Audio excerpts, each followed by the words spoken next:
Y hoy es viernes de mesa de análisis, sin duda el tema de la semana y un tema bastante controvertido, la legalización, o mejor dicho, regulación del aborto. Manuel González, Alan Capetillo, Alejandra Peña, su servidora, la línea telefónica abierta 162-9595. ¿Legalizar o no legalizar? He ahí la cuestión, Alan. Es que es un tema ya muy viejo que ha estado en la palestra pública desde hace ya varios años, cuando se discutió en el tema del DF. Y ahí sí propiamente fue la legalización del aborto. Lo que se discutió en esta semana no fue exactamente la legalización del aborto en el sentido de despenalizar, sino se discutió que en el caso de Baja California y en el caso de San Luis Potosí, los congresos locales lo que hicieron fue definir vida humana como aquella que existe desde el momento de la concepción, que es el gran tema en el debate del aborto. El gran tema del debate del aborto es en qué momento inicia la vida humana. Los congresos locales de 18 entidades federativas han optado por reformas que establecen en sus constituciones que la vida empieza desde el momento de la concepción. Y si la vida empieza desde el momento de la concepción, es evidente que una consecuencia lógica y natural es que el aborto no debe de estar permitido porque sería atentar en contra de la vida de un ser humano. El tema es la definición. En el caso del Distrito Federal, allá se optó por decir que la vida no empieza antes de las 12 semanas de embarazo. En ese sentido, pues obviamente cualquier interrupción antes no es una violación a un principio de derecho a la vida. Entonces es un problema de definiciones que en este caso llegó a la Corte para decidir en el Tribunal Constitucional de este país si los congresos locales tienen el derecho o la facultad constitucional de definir qué es y en qué momento inicia la vida humana. Y por una votación bastante cerrada, terminaron avalando la reforma en la cual se establece en esos estados que la vida empieza desde el momento de la concepción. Se necesitaban 8 para declararlo y inconstitucional fueron solo 7, sí, así claro. es. Una de las cosas importantes es que este tema de las definiciones, al final de cuentas, limita otro de los derechos importantes, que es la libertad que tienen las mujeres de decidir sobre su propio cuerpo. Y este tema también ha sido acompañado, digamos, como uno de los argumentos principales respecto de la definición de cuándo empieza la vida. Y al final de cuentas, entre todos estos argumentos están desde luego el tema de si es o no concebible la idea del aborto incluso como una posibilidad anticonceptiva, por ejemplo, que sabemos que creo que es muy débil ese argumento y que al final de cuentas, como lo dice Alan, ha sido una discusión que no ha llegado en todos los casos a buenos términos, precisamente porque están los dos grupos, los que están a favor y los que están en contra, por un lado. Pero también tenemos que entender que estas reformas que ahora se tienen presentes en 18 estados de la República han ido un tanto en contra del avance de las libertades que se presupone son los derechos de la mujer. Bueno, pero hay un tema ahí de las libertades, es decir, las libertades y los derechos no son absolutos y tienen como límite el respeto a los derechos de los demás. Por supuesto. En el momento que se asume la definición de que ahí hay vida humana, y ese es el gran tema, yo no estoy diciendo que esa sea la definición que debe adoptarse, simplemente digo que es la postura que está en debate, pero si se asume esa definición de que desde el momento de la concepción hay vida humana, me parece que no hay mayor argumento para sostener que el aborto debe ser legal, porque está reconociendo que ahí hay un ser humano cuya vida debe de respetarse.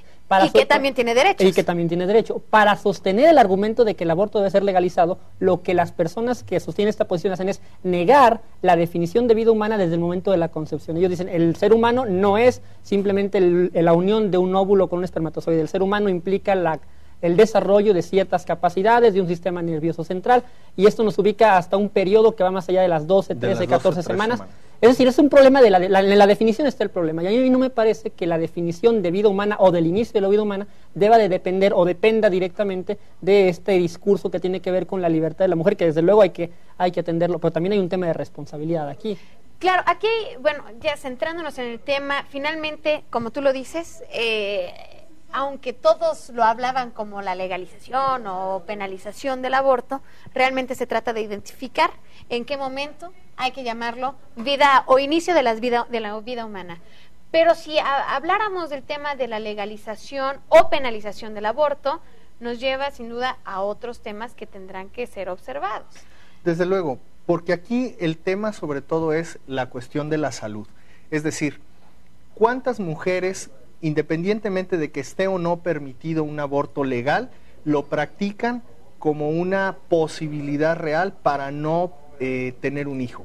Y esto los lleva a condiciones insalubres, a condiciones de riesgo en el que sabemos que hay muchos lugares que en la clandestinidad, lugares establecidos o que incluso no lo están, que en la clandestinidad practican estas intervenciones y que muchas veces llevan un riesgo superlativo para la vida de la mujer, que al final de cuentas las padece y que puede quedar incluso mutilada y que obviamente eso implica, puede ser o una mutilación o la muerte, el riesgo de no volver a poder concebir, etcétera, ¿no?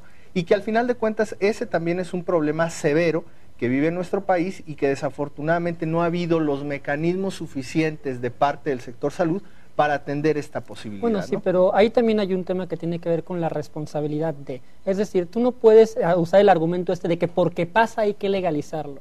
Es decir, si tú tuvieras que legalizar todas aquellas conductas o todos aquellos hechos que se consideran que atentan contra un derecho por el simple hecho de que ya se materializan en la realidad, de que ya sucede, de que ya hay robos, de que ya hay secuestros, de que hay violaciones, no vas a llegar a ningún lado. Es decir, es una cuestión de principio, de aceptar que algo está bien o está mal. Pero sin duda arreglas otros problemas. Sí, pero tienes a diferencia, por ejemplo, vemos el caso de la delincuencia, no vas a permitir los robos, porque no tienes otra manera de tratar de canalizarlos, contabilizarlos, saber cuál es la situación, sí, claro, entender por qué estas mujeres deciden hacerlo. Digo, no es que yo esté adoptando una postura real, porque sin duda es un tema controversial que amerita más de 15 minutos para platicarlo. No, y posturas científicas y otras cosas, ¿no? Yo solo veo una parte. A diferencia de las drogas, no vas a legalizar las drogas nada más para evitar el problema del narcotráfico, así como así, porque de entrada las drogas son un tema, además de que es nocivo para la salud, genera adicciones, es un tema mucho más profundo. El tema del aborto, encuentras situaciones psicológicas, incluso psiquiátricas muy graves, ayudas a generar un padrón de entender por qué estas mujeres deciden hacerlo y poder atacar con políticas preventivas, vamos, porque hasta que no entiendas el problema no vas a poder atacarlo. Pero ahí el tema sigue siendo de si el hecho de que puedan hacerlo implica que deban o que esté permitido que lo hagan. Finalmente tiene que estar regulado. Exactamente. Es que finalmente no es como que muy bien, muchacha. Ahora, hay un tema que tiene que ver, que es el tema de la responsabilidad es decir, nadie está hablando, nadie sostiene que el aborto deba de estar negado en el caso de la violación, en el caso de las fallas genéticas del producto. Eso me parece que no está discusión. Aquí el tema es si el aborto debe de ser usado como un mecanismo de anticoncepción, que es el gran tema que está sobre la mesa. En el Distrito Federal, con la reforma de 2 semanas, queda implícito que esto puede llegar a suceder. Pero me parece que nadie discute finalmente el caso de la violación o el caso de la malformación. El argumento de si es utilizado como un método anticonceptivo, o sea, como un método indebidamente anticonceptivo, yo creo que se supera con el tema de las estadísticas. No vemos las filas de mujeres en el Distrito Federal queriendo abortar. O sea, creo que ¿para qué la reforma tiene que ver, insisto, con un problema de salud pública y también con la posibilidad de garantizar los derechos de las personas que finalmente dicen no quiero embarazarme. Y en ese sentido creo que las legislaciones, así como han jalado la cobija para el tema de proteger la vida desde la concepción, han permitido, digamos, o han descobijado esta otra parte, que al final de cuentas es una limitante, pues, para una mujer, la libertad de decir quiero o no hacer tal o cual cosa. Pero es que no me queda claro, porque siempre ha estado legalizado en este país desde hace décadas el aborto en el caso de la violación. O sea, siempre ha estado legalizado. El debate es abrir esa legalización todavía más para el caso de que libremente, por cualquier causa... Pero no estás invitando a que la gente vaya y aborte. No, pero estás permitiendo una cuestión que es de principio, debe discutirse. O sea, yo no estoy asumiendo una definición. No estoy diciendo en qué momento empieza la vida humana. Yo creo que no se puede definir. Pues simplemente estoy marcando la posición de principio, es decir, la discusión de fondo es esa. Si consumimos y asumimos que ya hay vida humana, que no lo estoy afirmando, pero si lo asumimos, la consecuencia lógica es que debe ser protegida. Pero en el caso, por ejemplo, de ese argumento, tendríamos también que tener, porque al final de cuentas ese es un elemento reactivo, tendríamos que hablar de todos los elementos preventivos que debiera de haber para no llegar a esa situación. Al final de cuentas, el tema es de 2 personas. Sí, o sea, también hablar de la responsabilidad individual de las personas en ejercicio de su libertad sexual. Es un acto de plena voluntad de 2 personas. Luego entonces, si ese acto de plena voluntad de 2 resulta que solo es de uno, al final de cuentas hay un derecho de una persona que se ve inhibido al momento de que se le niega la posibilidad. Pero ahí es otra discusión, no ahí tienes que hablar de la responsabilidad del padre, que tiene que hacerse responsable de la manutención del hijo, que tiene que acompañar a la mujer, es un tema diferente. Pero lo que hacer responsable al padre de la criatura de acompañar a la mujer, ya sea que la relación termine o que la relación continúe, es decir, es hacerlos responsables a ambos, porque algo que también es injusto, obviamente, es que a una mujer se le permita y la sociedad la deje sola cuando un patán la deja simplemente embarazada. O al revés, que también puede pasar, que la mujer decida sobre su propio cuerpo cuando fue una decisión de dos y el hombre en realidad quería continuar con la creación de su propio hijo.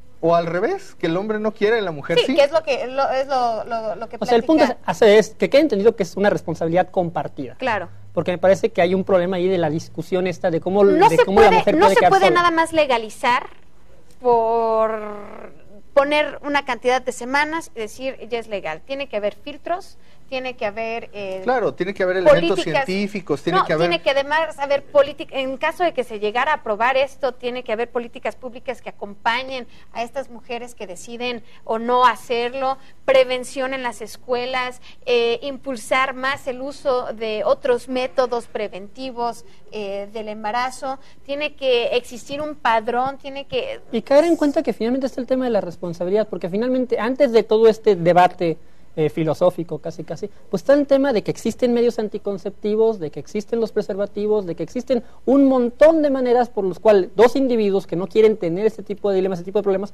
pueden evitarlos a todos nosotros. Simplemente las relaciones sexuales. Yo no sé, yo no llevo tanto, o sea, el punto tampoco es negar la relación sexual simplemente con fines reproductivos. Es decir, es evidente que también tiene una característica lúdica, pero el punto es hacerse responsable con las consecuencias de un acto que uno ejecuta.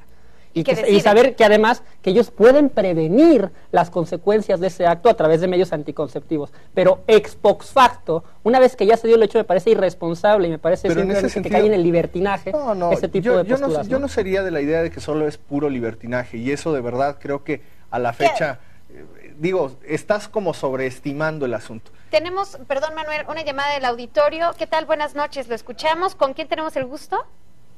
Buenas noches. ¿Con su nombre, señor?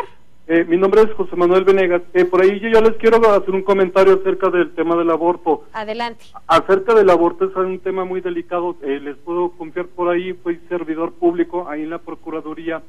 Ahí en la Procuraduría me llegó personalmente a ver mujeres que perdieron la vida, recoger cadáveres por abortos mal practicados. El aspecto médico, donde clandestinamente los realizaban, donde la mujer decidía sobre su cuerpo y otra de las cosas. Aquí lo importante es mejor, desde un principio, desde la primaria, darles una mejor educación sexual a los niños, porque Aguascalientes es el primer estado a nivel nacional de madres solteras y de donde se practican muchísimos abortos clandestinamente. Por ahí a los exponentes los felicito. Lo que les quiero decir que también no es nada más decir, ¿sabes qué? Se legaliza eso porque se legaliza o se deslegaliza. Hay que tomar muchos aspectos y lo importante, pues, cuidar lo que es en realidad la vida del ser humano. Muchísimas gracias por llamarnos y gracias por estar atento. Bueno, sin duda, es una realidad. Nos guste o no nos guste, es una realidad que hay gente que lo hace en la clandestinidad. Bueno, desde el punto como viéndolo como un tema de salud pública, evidentemente está la otra parte que tiene muchísimo peso, que es el punto moral y ético, ¿no? Bueno, desde el punto de vista ético y jurídico, más allá de la moralidad religiosa, que no estamos hablando aquí de moralidad religiosa. No, por supuesto que no. La moralidad ética, como hombre, como ser humano. Es una postura ética. La ética y el derecho te dirían, el hecho de que una cosa sea no implica que deba ser. Es un principio básico ético de que el hecho de que algo se dé en la realidad, si consideramos que atenta contra principios, contra la dignidad de seres humanos, contra valores que deben de ser custodiados, me parece que no hay una justificación en el hecho de que ya se dé. En este caso, la postura también es que si el Estado ha de garantizar el mayor beneficio para sus ciudadanos, finalmente tiene que procurar que la alternativa de aquellas personas que por alguna razón deciden tomar una decisión de esta naturaleza, por lo menos tengan la garantía de que esa decisión no atenta incluso contra su propia vida, ¿no? Y ser canalizados. Finalmente tiene que Así ser es. tomado como una herramienta para generar políticas públicas de prevención y, por supuesto, posteriores a... Y entrar a la discusión de si las mujeres tienen el derecho a tomar esta decisión, que es la gran discusión. Pues bueno, desgraciadamente es un tema que da mucho de qué hablar, un tema muy controversial. Agradecemos a nuestros seguidores de Twitter, agradecemos a nuestros amigos del teleauditorio. Ojalá tengamos la oportunidad de seguir analizando este tema. Y así tenemos que cerrar esta hora de información. Gracias a Manuel González, gracias a Alan Capetillo. Vamos con los deportes. ¿Por qué, Ale?